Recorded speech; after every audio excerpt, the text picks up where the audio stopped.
Right then, ladies and gentlemen, welcome back to another video on the channel. Today it's the hot topic at the moment around Vale Park and around Port Vale fans. The hot topic is it time for Andy Crosby to go? Well, we're going to be talking all about recent Port Vale form, my opinions on Andy Crosby and also your opinions on Andy Crosby. So let's get straight into this one. Okay, so looking into Port Vale's form, and of course winless in our last 11 games in the league. A couple of draws in there, but mainly losses, and our last win was on the 16th of September against Northampton with that late winner with Ben Garrity's goal. Of course, the results are not in Andy Crosby's favour. Of course they're not. The results have not been good enough. The past 11 games, the results have not been good enough. What has been good enough and what has been up to scratch is the performances. However, the way they move the ball through the defence, through the midfield, through the thirds is very good to watch on the eye. The only problem is the goal scoring. However, I am a big Andy Crosby fan myself. I think the football that he plays is very good. Somebody did actually say to me, if you look at it a bit more tactically, that the teams are letting us play through the defensive and the midfield third, and then as soon as we get the ball in the attacking third, boom, just 9 men on our attack straight away. And that's why if you're a Vale fan, you'll see us playing it around the box all the time and then having to go back, push them out and then having to go again, and teams have sort of figured this out already, which is a good point to be fair, but I just think it just needs that one thing to fall for us. It happened, that's why we went on a good run, and then something went against us and now we're on a bad run. I'm just struggling to overturn it at the moment. If you look at it at the bigger picture, we're not having a bad season at all. We're not in the relegation zone. We're close to the relegation zone, but we're not in the relegation zone. We've made it to the furthest point in our history in the Cup. So no other manager since 1876 has managed to get us this far in the League Cup. I don't know when the League Cup was founded exactly, but even so, that's still one of the biggest achievements in the club's history. And we're still in the FA Cup, you know. And then if we beat Stevenage on the replay, it's Maidstone away. So I would like to say that that's pretty much a free ticket to round 4. So, and then the football that we're playing as well is pretty nice, it's pretty neat. It just needs that final touch. It just needs a striker. Wilson being injured isn't ideal. Uchi isn't a goal scorer, and Ryan Loft, the least said on him the better so far anyway, in a Vale shirt. I did put an Instagram story out for the people that follow me on Instagram.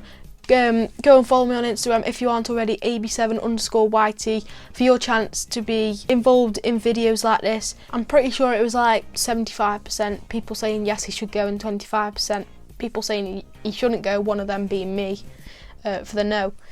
But I'm just going to pick some of the best ones out. Someone's put any manager that hasn't won in the last 10 games deserves a sack. I don't know. It's early on in the season. It's, you know, we're not at make or break point of the season. Of course, every 3 points matters, no matter if it's at the start, middle, or the end. But you've still got so much time to turn it around, and we've reached the quarterfinals of the Carabao Cup, which is the farthest we've ever got in history. Winning in 10 games isn't acceptable. It's not ideal for the football club, for the way that we're meant to be going. Meant to be getting closer and closer to the Championship every season, so I get it, it's not ideal. But it's just one of those things that you have to deal with in football. It's just one of those things in the way, you get around it. Once put, haven't won a game in 10 games, was top of the league, now fighting relegation. I think it's just answered itself really. We were top of the league at one point. It shows we've got it in our locker, so for me, you've basically just said that we've got it in our locker, just isn't falling for us at the moment. So this one's actually quite a long one. He's had to do it in 2 parts. I think he should be sacked as he refuses to change formation, keeps playing players out of position, won't play Thomas even though he is a better player. I 100% agree with this one. As I mentioned earlier in the video, it looks like we're playing a 3-7-0. So the formation I don't agree with personally, but it worked at the start of the year. That's my argument. It worked at the start of the year, so it proves that we've got it within us. I 100% agree with the Thomas one. Josh Thomas should be starting in this team 100%. I know he is injured at the moment. I think he tore his thigh from Welsh duties, but he should be starting when he's fit. 100%, I do agree with that one. Also, Gareth Ainsworth is in the market, seems like a no-brainer. Oh God. If I see one more Gareth Ainsworth comment, or if someone says Gareth Ainsworth to me one more time, I'm going to... People don't understand that Gareth Ainsworth football is so boring. There's nothing to it. I want to see goals. I want to see action. I don't want to see boring 0-0 draws. You know, if he gets the job done, fine. He did a brilliant job at Wickham and I love the guy, by the way. I met him in real life, what a guy. But I don't think it'll work at Vale for me personally. Simply not a manager, he's a coach. I think being a coach would work as a manager personally. I think sort of ties in with each other. I get what you're saying, there is a difference. But I think you look at his press conferences, you look at the way he represents himself, I think he's ready to be a manager.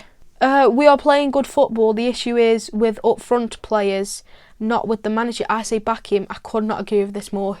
I could not agree with this anymore. Thank you so much for whoever commented this, because this person has some ball knowledge right there. I could not agree with that more. If we get a striker in January, a good, proven goal scorer, I mean, Billy Sharp's left LA Galaxy. If we get a proven goal scorer in January, we are high flying in the league. There you go, ladies and gentlemen. There's your opinions. In my opinion, he should not be sacked. We should give him a chance until January.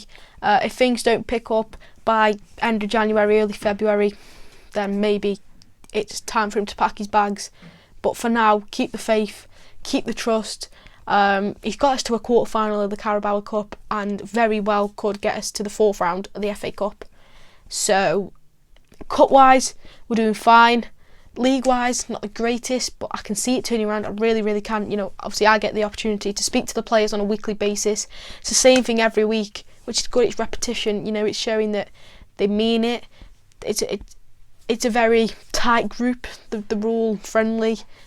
I don't think there's anything behind the scenes that's causing this. Genuinely just think it is bad luck. So I think we will turn it round. I can see us finishing high, sort of higher mid-table by the end of the season if things do turn around. If they don't, I wouldn't know what to do. Make sure to drop a comment on your opinions of this matter. Thank you so much for everybody who messaged me saying their opinions on Instagram. Instagram and TikTok are both ab7_YT if you want to go check them out for exclusive content that wouldn't be posted on YouTube. And yeah, hit the like button and subscribe. We're doing 5,000 subscribers before the end of the season, so if you could all help me out, if you aren't subscribed, just subscribe. It's literally free. It takes 2 seconds and you can always change your mind later. And I'll see you in the next one, which is Bolton away in the Papa John's. No, well, whatever it's called now. But the big one, of course, is Exeter on Saturday. Up the Vale.